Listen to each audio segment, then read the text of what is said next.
This is a video response to GIIVideo's How Do We Know That Christians Are Delusional? Now, it's difficult to make such a video response to these assertions without coming across as irritated or exacerbated, and I'll tell you why. It's because the video plays off the presupposition held by the maker without trying to make deductive, neutral formulations of an argument. G2 is actually the reason I got on YouTube.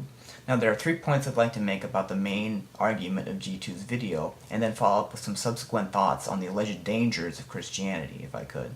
My 3 points are as follows. 1. G2's argument begs the question in several instances. 2. G2's argument commits the logical fallacy of division. And 3. Based off the definition that is used for delusion, it would be dubious to conclude that Christians are delusional. Now let's go to the first point. Someone begs the question when they assume that the principle they are trying to prove. This sort of reasoning is fallacious because simply assuming a claim to be true does not serve as evidence for that claim. This fallacy was committed in 2 ways. First, the argument presupposes that those who adhere to atheism are sane and theists are delusional because the supernatural is impossible. A priori, the formulation of the argument is blatantly biased and was not formulated impartially. Additionally, this assertion is simply assumed and unreasonable, for to assume that the supernatural is impossible by means of uniform experience of mankind is to assume that all miracle reports in the history are false. This is fallacious because the finite human mind cannot know every miracle report in the place of history. Second, the argument presupposes that theism is inherently false. Again, at first glance, the formulation of this beginning premise is blatantly partial and not formulated deductively. Additionally, this assumption is to ignore the vast amount of deductive arguments for the existence of God, the scientific discoveries in cosmology and astronomy, historical criticism and archaeological findings, and foundational philosophical dilemmas that arise without the existence of God. Linked in this description are 2 playlists of proposed evidences for the existence of God. 2. Someone commits the logical fallacy of division when they infer that what is true about the collective whole is also true for its constituents, and justification is not provided. This sort of reasoning can be demonstrated as being fallacious very easily. For example, you go to a rich college, therefore you must be rich. Or, that ball is blue, therefore the atoms that make up the ball are blue. Obviously, this is not the case for the constituents of either the student or the ball. Likewise, when G2 assumes that religion is false and attempts to demonstrate Christianity to be false through exemplifying Islamic and Mormon belief, he commits the fallacy of division. G2's argument could be like this. Religion as a whole is false. Premise 2. Mormonism, Islam, and Christianity are religions. Conclusion. Therefore, Islam, Mormonism, and Christianity are false.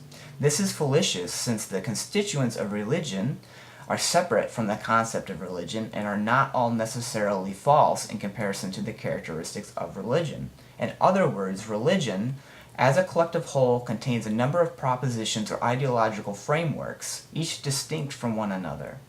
So to disprove religion, to prove that religion is false, you would need to take on the constituents one by one to discover the innate truth value of each constituent, but that does nothing to disprove religion. It simply disproves the constituents. Therefore, premise 1 begs the question, and the entire argument commits the fallacy of division. My third point, and last point, is that using the definition of delusion the original video uses, a fixed belief that it's resistant to reason in confrontation with actual fact, it would be dubious to conclude that Christians are delusional. First, the assertion that Christianity is a false belief begs the question in accordance with the first point. Second, the word delusion is overdramatic. A belief that is resistant to reason or confrontation could also be defined as prejudice, suggesting an illogical position, thus nullifying the overdramatic psychological connotations inferred in the video. Third, and most importantly, the assertion that Christians are delusional via the original definition is an erroneous assertion.